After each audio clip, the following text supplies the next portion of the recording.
This is what dreams are made of. Bottom of the 10th, 2 outs, bases loaded. Freddie Freeman facing Nestor Cortes, down a run. Walk me off.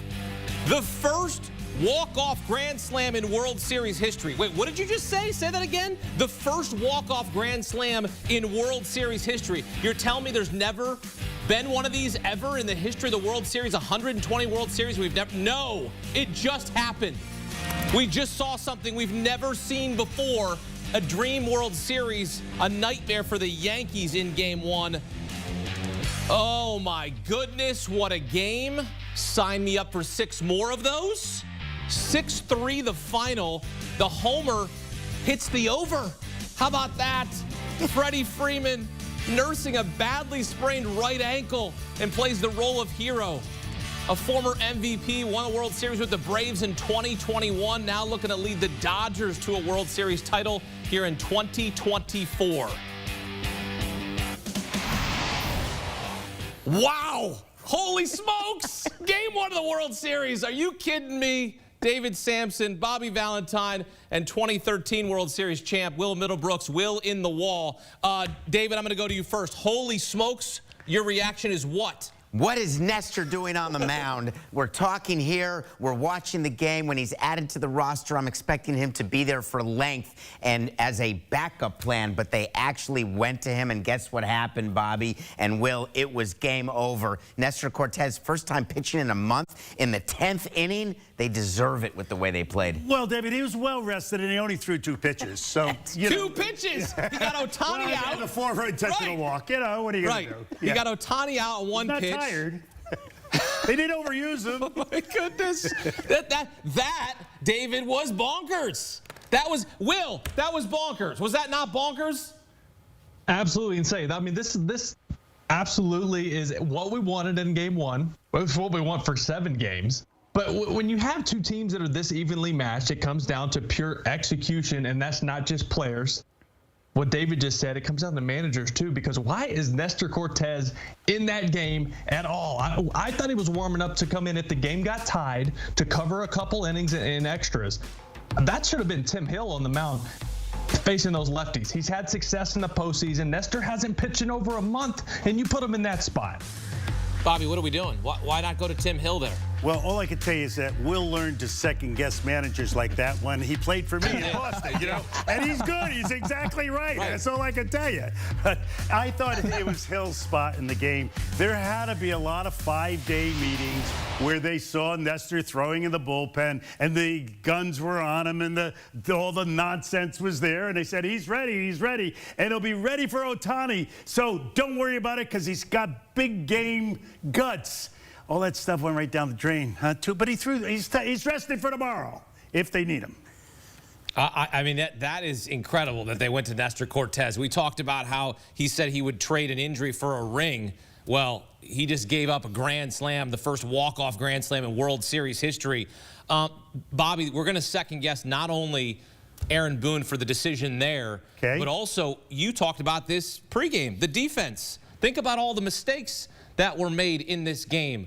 Soto misplays a ball in right field that allows Kike Hernandez to get to third. They take the lead on a sac fly. You talk about the defense where there's a throw coming in from the outfield. Gleyber Torres off his glove. Nobody's backing it up, and they tie it at 2. You know what was cool about that? Ohtani was actually doing his team dance and realized the ball got away and still went to third. He had his game awareness going while he was celebrating with his teammates. I thought that was neat, and I think that was a bad route by Soto right there. There were plays that should have been made that weren't, and it could have been the difference to the game. Right here, where this throw comes in, David, and one hops Torres, boom. But Rizzo needs to be there.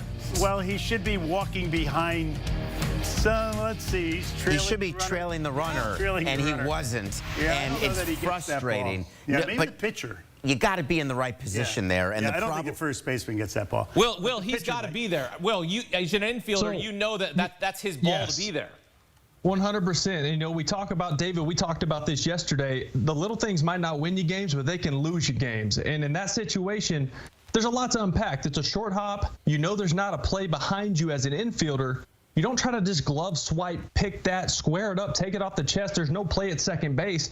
But then Anthony Rizzo, he's a veteran player. He knows this. Once that runner is going to second base, you're out of the play. The pitcher's towards third base in case of a triple. And it's your job to trail that base runner for exactly that, for the ricochet, for the ball that clanks off the glove, for some reason trickles away, and there's someone there in that dead area between the mound and second base. That's on Anthony Rizzo right there. Yes, Torres should have caught that ball, but Rizzo's got to be there. Will, I'm going right back to you. As a former player, how do the Yankees pick themselves up after this? I mean, a walk-off grand slam? Like, you can sit here and say, we're going to flush it. We could have gotten beat 12-2. That's a demoralizing way to lose a game. Yeah, it's a tough one, and you got to wake up and do it again at Dodger Stadium when it's a really tough place to play. You just got to hope your superstars step up and go off tomorrow. What's really tough is you lose a Garrett Cole outing. As evenly matched as this World Series is, Garrett Cole was the one advantage it felt like the Yankees had, even though he wasn't himself the day he was, and that was that advantage, and they couldn't get the win in that start. So you're putting the ball in Carlos Rodon's hand, and it's a coin flip with him. He could pitch like an ace, or he could give up 4 in the first couple innings. You don't really know which Carlos Rodon you're going to get. I think we knew that the bullpens were going to play a huge factor in this game, and we haven't mentioned Jack Flaherty or Garrett Cole, who both provided great starts for the Dodgers and Yankees respectively. But when it came down to it, and that's what this series is going to be, a battle of bullpens at the end of the day. And if the Yankees continue to play sloppy and make mistakes, the Dodgers are going to take advantage. So in order for the Yankees to prevail, or the Dodgers, frankly, they have to be crisp, and you have to have the better bullpen effort. And it's clear what happened today. The Yankees did not get the better bullpen effort. Yeah, well, neither team's bullpen did what they had to do. You know, Trinan gave up stolen bases and base hits. Weaver came in, gave up the sac fly when he on third, where he could have gotten a strikeout to keep that run from scoring. Yeah, so this is all even on bullpens doing nothing, and defense and base running wasn't on par for either team either. Edmonds falling down around second base, you know, the plays that we already cited. So, yes, stealing bases at hand, you know, easily. You know, Josh Chisholm had 2 hits, 3 stolen bases. He's on his way to a pretty good series. He is. You're right. But he's going to need the Yankees to win the whole thing and come back. Because Freddie Freeman, I know. On a losing team, you can't get an MVP, right? I mean, it's happened before. According to Bobby, it's over. Look, Will, I told you that there was 4 World Series that went 9 games. Let's just make this a 9-game World Series. Oh, well, I mean, this has been incredible already. Game 1. And this has already lived up to the hype and through one, which, I mean, we've beaten a dead horse with this. We talked about it over and over again, how good this is for baseball. Have this many superstars and future Hall of Famers between the white lines going at. This is baseball at its absolute best right now. So, Hakeem, however many games we can talk the players union into letting them play, let's do it. What does it say about Freddie Freeman? The injury at the end of the regular season, sprains his right ankle. He gets a week off here before Game 1 of the World Series. But to be in that spot and do what he did, and I know he's a veteran and a former MVP and a World Series champion, but what does that say about him being back in the lineup, being available, and having a really good Game 1? Because that ball he hit was first pitch swinging, but just what he did in this game.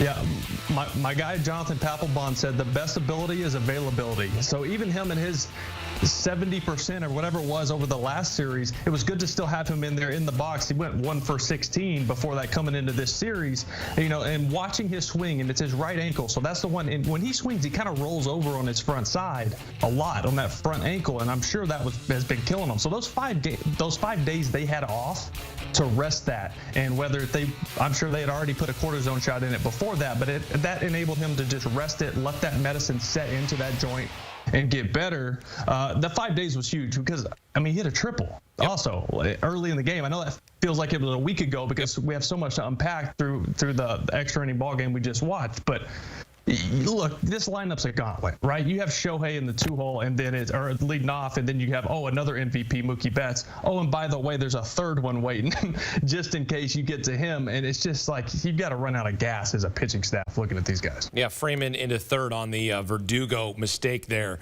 And again, Verdugo made a heck of a catch on the Ohtani play, but at the end of the day, it is Freddie Freeman who plays the role of hero in Game 1, the first walk-off grand slam in World Series history. Wow, that is incredible. Game 2, here we go. Carlos Rodon, Yoshinobu Yamamoto. My goodness, man, Aaron Boone better make them forget about this quick because, well, that's a tough one to take on the chin as you take a look at the Dodgers' last 6 extra inning World Series games. Look at that one in 2018. We were thinking that maybe we would head to that the one that went 18 innings and was over 7 hours. Instead, no, they take care of business quickly in the bottom of the 10th inning. Freddie Freeman, the role of hero, first walk-off grand slam in World Series history.